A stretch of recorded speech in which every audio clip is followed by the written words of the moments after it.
कभी कभी ऐसा होता है कि दिन खत्म हो गया, सब कुछ हो गया, लेकिन दिमाग में एक पुरानी बातचीत अटकी हुई है। हाँ, बिल्कुल। किसी ने सुबह कुछ कहा था और अब रात में हम उसे रीरन कर रहे हैं कि मुझे ये बोलना चाहिए था, या उनका वो मतलब तो नहीं था।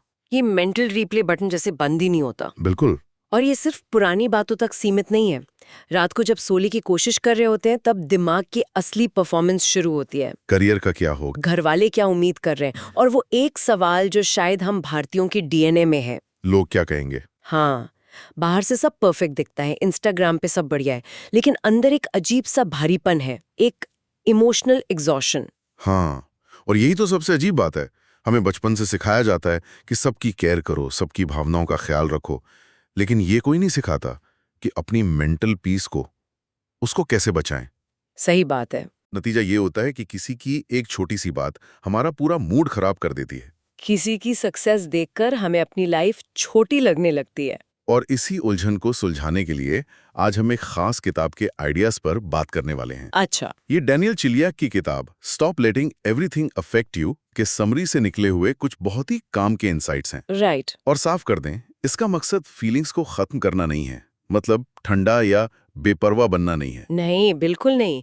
इसका मकसद ये समझना है कि इमोशनली स्ट्रांग होते हुए भी सेंसिटिव कैसे रहा जाए। ये सीखना कि हर चीज, हर इंसान, हर राय हमारी इमोशनल एनर्जी के लायक नहीं होती। एग्जैक्टली। ये अपनी शांति को चुनना सीखने के बारे में है। तो चलिए इस पर गहराई से बात करते हैं। चलिए शुरू करते हैं। तो सबसे पहला और बड़ा सवाल तो यही है कि हमें हर चीज इतनी गहराई से इफेक्ट करती ही क्यों है। क्या ज्यादा महसूस करना, ज्यादा सेंसिटिव होना एक तरह की कमजोरी है? मुझे तो कई बार ऐसा ही लगता है। ये बहुत कॉमन फीलिंग है, लेकिन किताब का मेन आर्ग्यूमेंट ही यही है कि ये कमजोरी नहीं है। कमजोरी नहीं है। नहीं, ये अनट्रेन्ड होना है। मतलब हमारे इमोशनल मसल्स को उन्हें ट्रेन नहीं किया गया है। अच्छा। बचपन से हमें कंडीशन्ड किया जाता है कि हमारे विचार ही सच्चाई हैं और हमारी भावनाएं एक तरह का ऑर्डर है जिसे मानना ही पड़ेगा। अच्छा, ये इंटरेस्टिंग है। मतलब अगर मुझे एंजाइटी फील हो रही है तो मेरा दिमाग तुरंत मान लेता है कि कोई खतरा है। हाँ।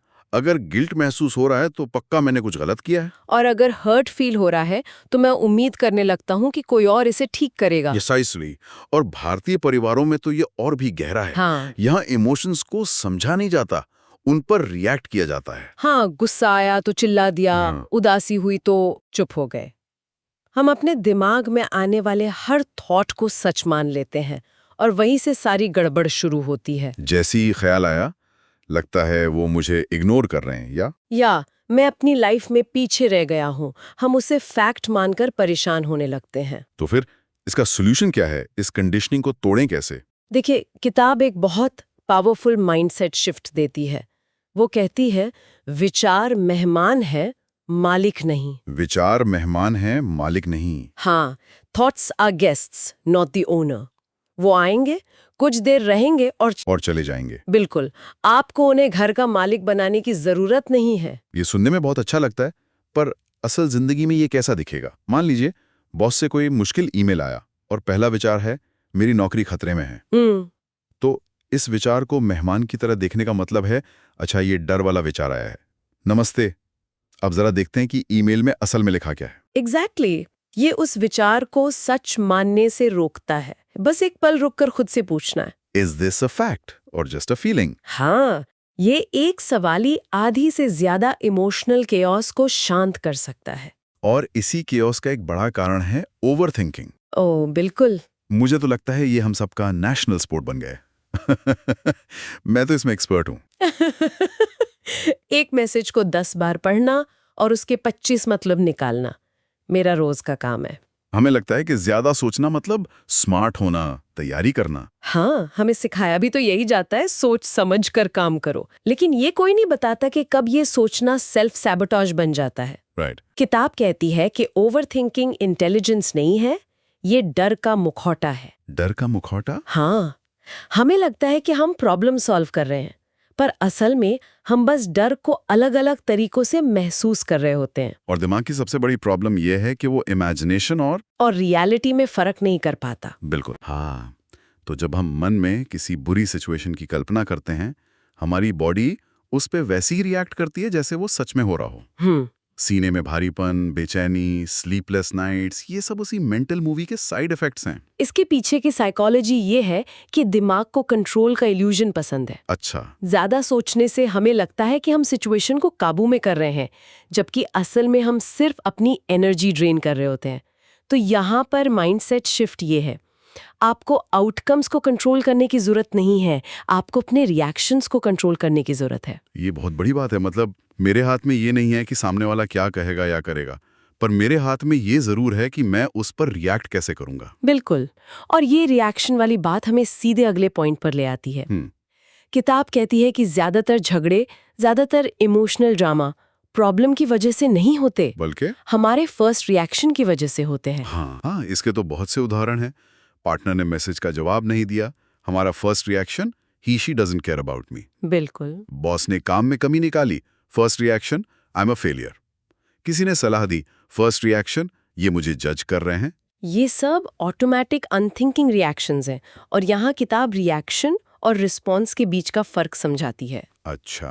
रिएक्शन ऑटोमेटिक होता है, इम्पल्स पर आधारित। रिस्पॉन्स कॉन्शियस होता है, सोच समझकर चुना हुआ।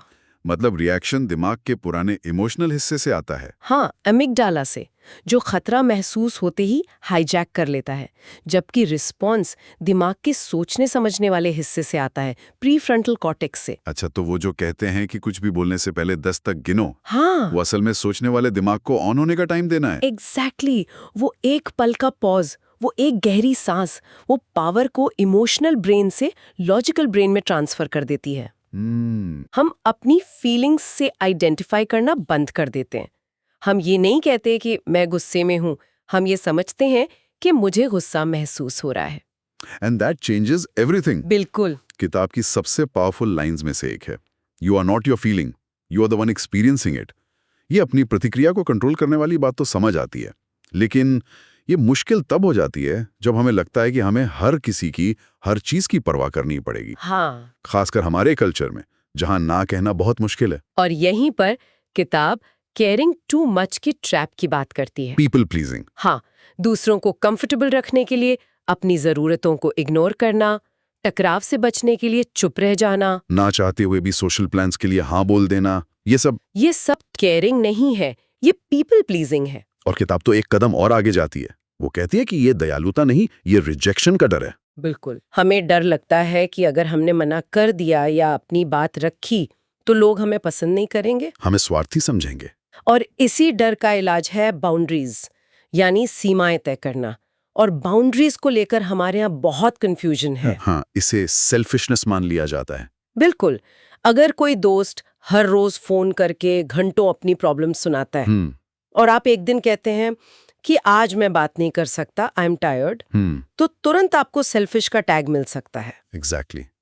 या फिर ऑफिस के बाद काम के मैसेज का जवाब ना देना, ये तो अनसपोर्टिव माना जाता है। राइट। लेकिन किताब कहती है boundaries are not selfish, they are self respect. Self respect. हाँ, ये खुद को ये बताने का तरीका है कि आपकी एनर्जी, आपका टाइम और आपकी मेंटल पीस भी उतनी ही इम्पोर्टेंट है। मतलब बाउंड्री दीवार खड़ी करना नहीं है। नहीं, इसका मतलब एक दरवाजा लगाना है जिसका कंट्रोल आपके हाथ में है। आप तय करते हैं कि कौन, कब और कितना अंदर आ सकता है। ये बहुत पावरफुल आइडिया है, सेल्फिशनेस और सेल्फ रिस्पेक्ट के बीच का फर्क। इसी से जुड़ा हुआ एक और कॉन्सेप्ट है डिटैचमेंट का, जिसे लोग अक्सर गलत समझते हैं। बिल्कुल। उन्हें लगता है डिटैच होने का मतलब है कि अब हमें फर्क ही नहीं पड़ता। क्या ये थोड़ा ठंडा और बेपरवाह होना नहीं है? ये सबसे बड़ा मिसकंसेप्शन है।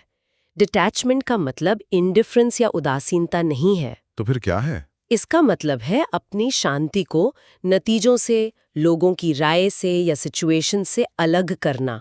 Late me give an example. Please. रिश्तों में अटैचमेंट कहता है I need you to be happy.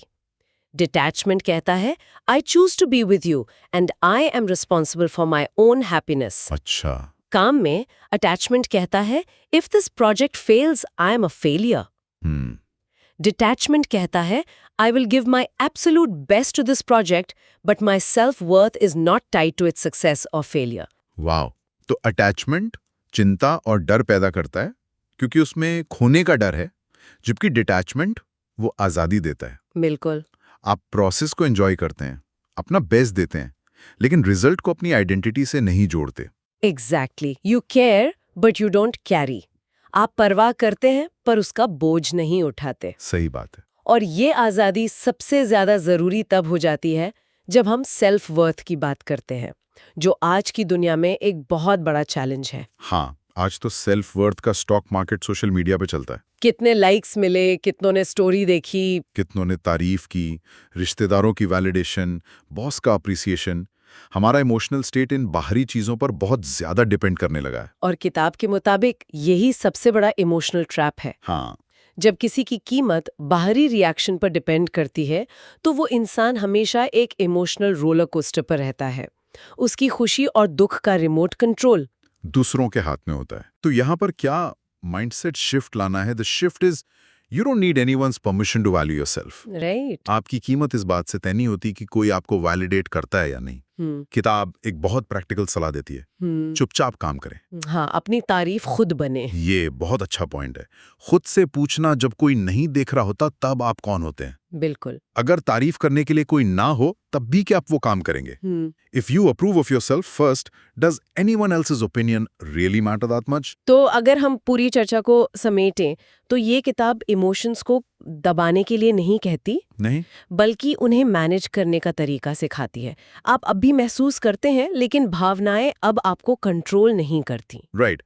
कम परवाह करने का मतलब इनसेंसिटिव होना नहीं, बल्कि सिलेक्टिव होना है। हाँ, चयनात्मक होना। आप ये चूज करना सीखते हैं कि किस बात को, किस इंसान को और किस विचार को अपनी कीमती इमोशनल एनर्जी देनी है और किसे नहीं। बिल्कुल। इमोशनल स्ट्रेंथ का मतलब सुन्न हो जाना नहीं है, बल्कि क्लियर हो जाना है। और इसके लिए किताब में कुछ प्रैक्टिकल मेंटल टूल्स भी दिए गए हैं, जिन्हें रोज की लाइफ में यूज किया जा सकता है। हाँ, जैसे कि रोज एक मेंटल चेक इन करना, आज मैं कैसा फील कर रहा हूँ, मुझे किस चीज की जरूरत है। The power of the pause. बिल्कुल। रिएक्ट करने से पहले वो एक गहरी सांस लेना। इमोशनल डिस्टेंस बनाना ऐसी खबरों, लोगों या बातचीत से जो आपकी एनर्जी खींचती हों। और एक और चीज, हर बात पर सफाई देने के बजाय कभी-कभी चुप्पी चुनना। हाँ, हर लड़ाई लड़ने लायक नहीं होती। और सबसे जरूरी, अपने दिमाग को भी रेस्ट देना, जैसे हम अपनी बॉडी को देते हैं। अंत में किताब की एक बहुत पावरफुल लाइन है जो इस पूरी बातचीत का सार है। Peace begins the moment you decide that not everything deserves a reaction. और एक और, you are allowed to be calm, you are allowed to choose yourself. आपको हर चीज ठीक करने की जरूरत नहीं है, आपको कुछ भी साबित करने की जरूरत नहीं है, और आपको हर इमोशनल बोझ उठाने की जरूरत नहीं है। जब आप इन चीजों को जाने देते हैं तो लाइफ आखिरकार हल्की महसूस होती है। और इसी विचार के साथ हम सुनने वालों के लिए एक सवाल छोड़ना चाहेंगे। जरूर। ये किताब बताती है कि जब आप चीजों को जाने देते हैं तो जीवन हल्का महसूस होता है।